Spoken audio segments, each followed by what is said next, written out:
Welcome back to the Tech Couch, and today we're going to be taking a quick look at this Siri Remote, the remote for the newest Apple TVs.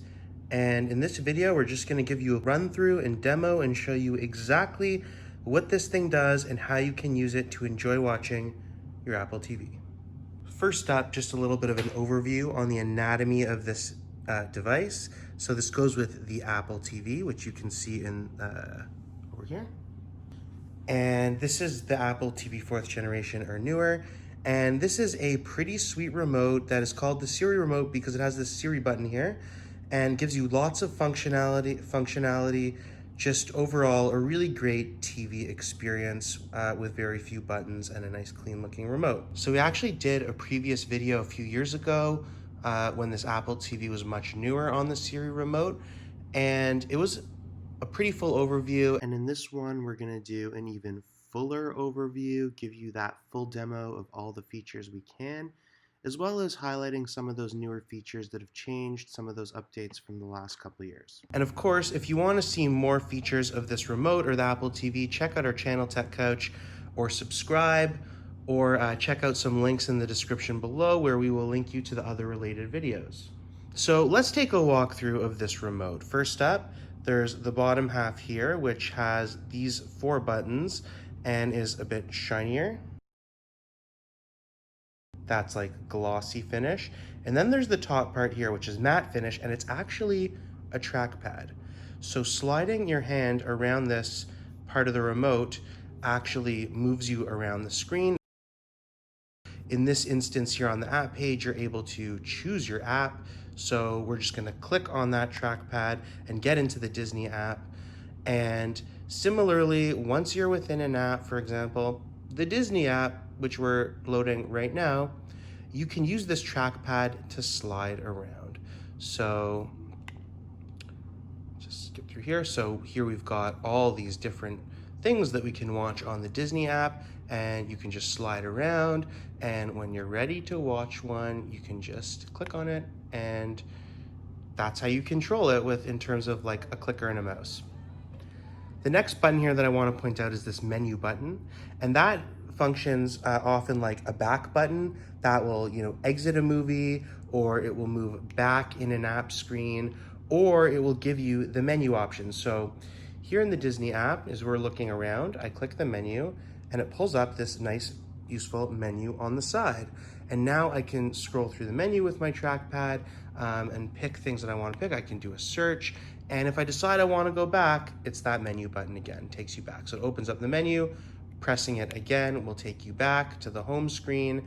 And additionally, kind of wherever you are on the Apple TV, if you just hold menu down, that takes you right to the home screen. So that's the menu button. Then there's this TV button here. Take a close-up look at that. And that takes you to the Apple TV app. One click on that. And the Apple TV app is kind of like a centralized app that compiles or amalgamates things from across all your other apps. So I've got a whole bunch of Disney stuff that's coming up next.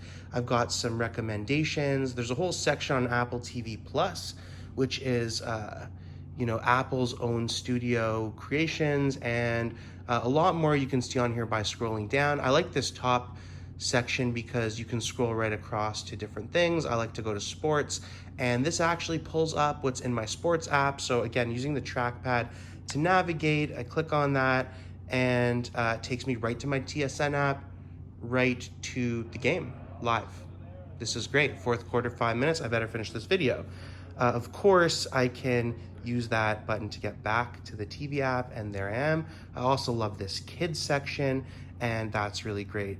It's just a great app, the TV app. You can also just in general search for any movie and it'll find it across the various apps. Doesn't include every app, for example, right now Netflix, but it searches across the apps and allows you to open things. If you double tap this TV button, it brings up an app switcher. So this is for like quick multitasking kind of thing. Jump back to the YouTube app. Oh, now I'm ready to watch my sports game, and you just go back there. So that's pretty useful, that app switcher.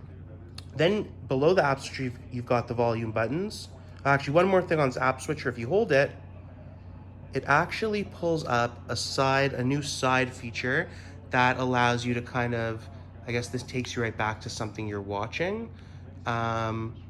Or it allows you to put to sleep or to change users, so you can have multiple users, and you can also control where you're airplaying the content to. So that's a pretty sweet feature.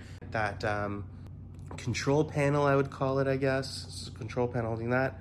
Then below the TV button, you've got the 2 volume buttons. Now you need to configure these with your TV, but they work great. So once they go, there's an infrared reader up there somewhere, yep, in there, and you can control the volume of the TV, which is useful because you don't need to carry multiple remotes. Once you're on the Apple TV, this controls everything you need.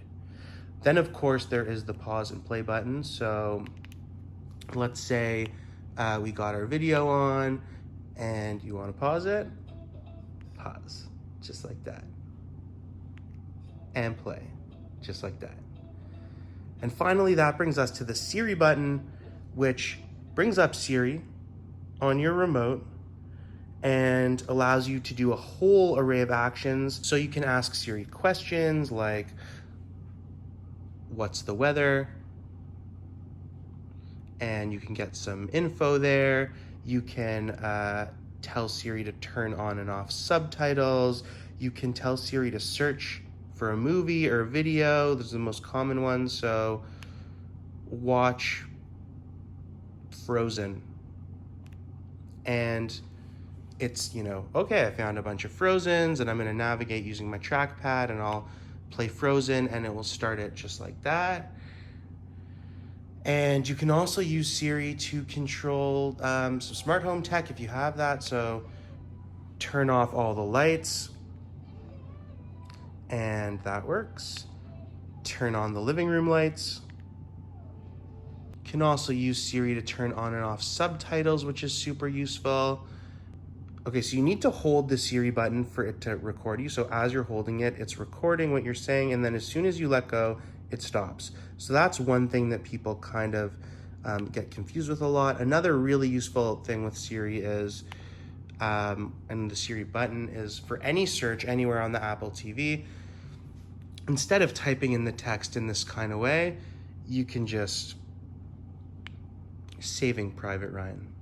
And it's a much easier way to type, yeah. This remote has a built-in accelerometer, so that means if you move it around, if you do movement, it picks that up. It could use that for things like games, etc. So that's pretty cool. It charges via Apple's Lightning cable, which means it's the same one as your iPhones probably, and your iPads, so that's pretty useful. And this thing lasts months on a single charge. Doesn't take very long to charge. And another really cool feature of this is that the whole remote is controlled and represented on the iPhone. So inside your control panel, there's a little Siri remote and there's the full thing. It looks a little different. It's laid out a little different, but it's got the trackpad, all the same buttons, and they all do the same thing. And that's really useful. So that was our overview of the Apple TV remote. And if you'd like to see more on the specific features of the remote or more about the Apple TV, definitely check out our channel. Let us know in the comments if there's anything that you want some clarification on, or if you had any other questions, or if you'd like to see us review a specific aspect of this device, or if you got anything else to say. And if you'd like to see more, feel free to subscribe to our channel, where we're always dropping some tech videos, and to give this video a thumbs up if you found it useful. Thanks so much for joining us on the Tech Couch. Take it easy.